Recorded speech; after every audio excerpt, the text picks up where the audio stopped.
Hey everyone, it's Joe and welcome back to Humanfluence. Today we're diving into one of the most significant and often misunderstood topics in religious thought. Salvation.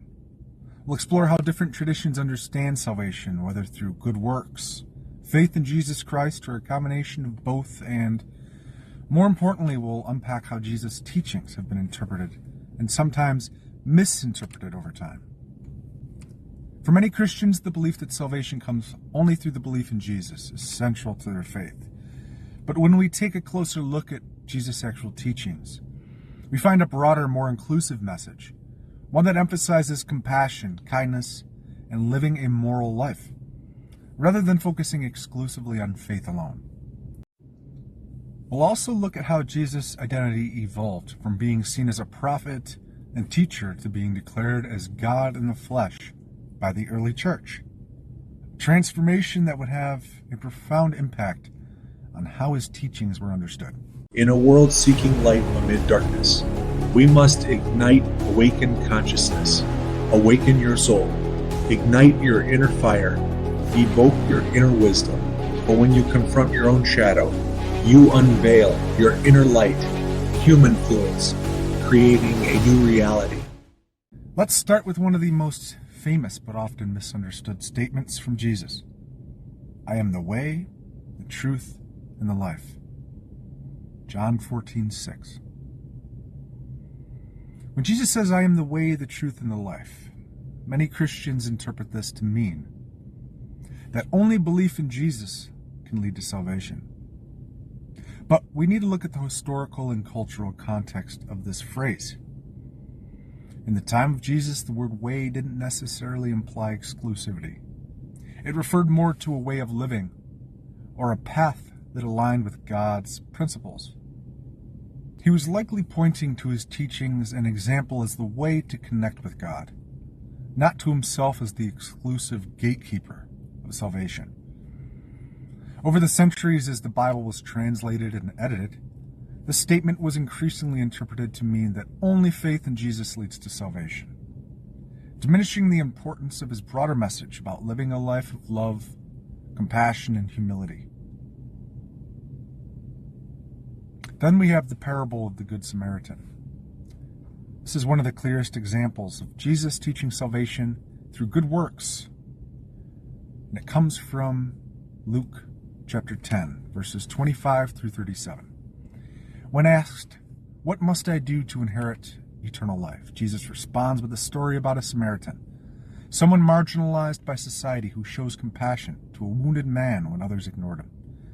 Jesus concludes by telling his listeners to go and do likewise, meaning that it's through acts of love and kindness that we align ourselves with God's will.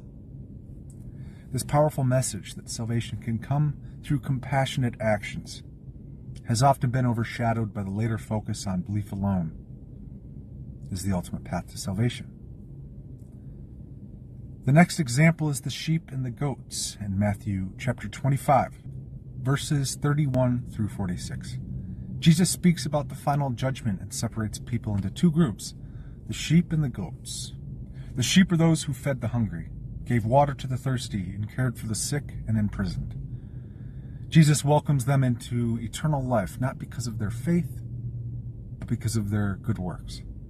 The goats, on the other hand, are condemned for ignoring the needs of others, emphasizing that how we treat the vulnerable is a critical aspect of salvation.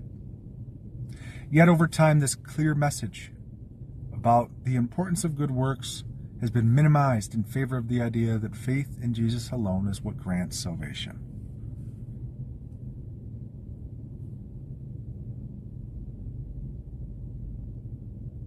Now, one of the most significant shifts in Christian theology came with the question of whether Jesus was a prophet or God in flesh. In the first few centuries after his death, many early Christian groups viewed Jesus as a human teacher or prophet, a man who was sent by God to show the way, but not necessarily divine himself. However, over time, particularly through the work of early church councils, such as the Council of Nicaea in 325 AD, the church declared that Jesus was not only a teacher or prophet, but God incarnate, both fully human and fully divine. This formalized belief became central to Christian orthodoxy. The Nicene Creed, developed during this council, firmly established the idea of Jesus' divinity, marking a major turning point in Christian doctrine. This shift was politically motivated as much as it was theological. The Roman Emperor Constantine, who convened the council, sought to unify the Christian church under one belief system to solidify his political influence. The belief in Jesus as God was cemented into the structure of Christianity, and over time this view dominated how salvation was understood.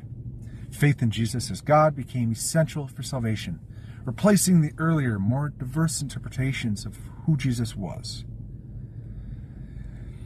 Then we have Paul's influence and the emphasis on faith. The emphasis on faith alone as the key to salvation is traced back to the teachings of Paul. In his letters, especially in Romans and Galatians, Paul teaches that people are saved by their faith in Jesus, not by following the Jewish law or by doing good works. While Paul's message was crucial in spreading Christianity, it also helped shift the focus away from the more holistic message of Jesus, who preached both faith and good works as pathways to God. Paul's writings became hugely influential, and as Christianity evolved, Paul's theology of salvation by faith became more prominent than the teachings of Jesus about acts of love and compassion. This led to centuries of theological interpretation, prioritizing faith over good works, despite Jesus' teachings on how we treat others. Finally, we need to consider the role of Bible revisions in shaping how salvation is understood today. As early Christianity developed, many texts and interpretations that offered alternative views of Jesus and salvation were left out or revised. The Gnostic Gospels, for instance, portray Jesus more as a spiritual teacher who leads people to self-realization, rather than as God incarnate who demands exclusive faith. Additionally, during the translation of the Bible into Latin, the Vulgate, and later revisions, certain phrases and teachings were altered or emphasized to fit the Orthodox view that faith in Jesus as God was the only path to salvation. And over time, these revisions pushed aside more inclusive understandings of Jesus' message that focused on good works, spiritual awakening, and self-knowledge. So the evolution of how Jesus was understood from a prophet and teacher to God incarnate has had a profound impact on Christian theology and the way salvation is viewed. What began as a message of compassion, love, and moral living, over centuries became a doctrine centered on faith alone. The political and theological shifts that solidified Jesus' divinity also shifted the focus of salvation away from good works and toward belief in his divine nature. Yet, when we look closely at the teachings of Jesus himself, we see a more inclusive and compassionate message.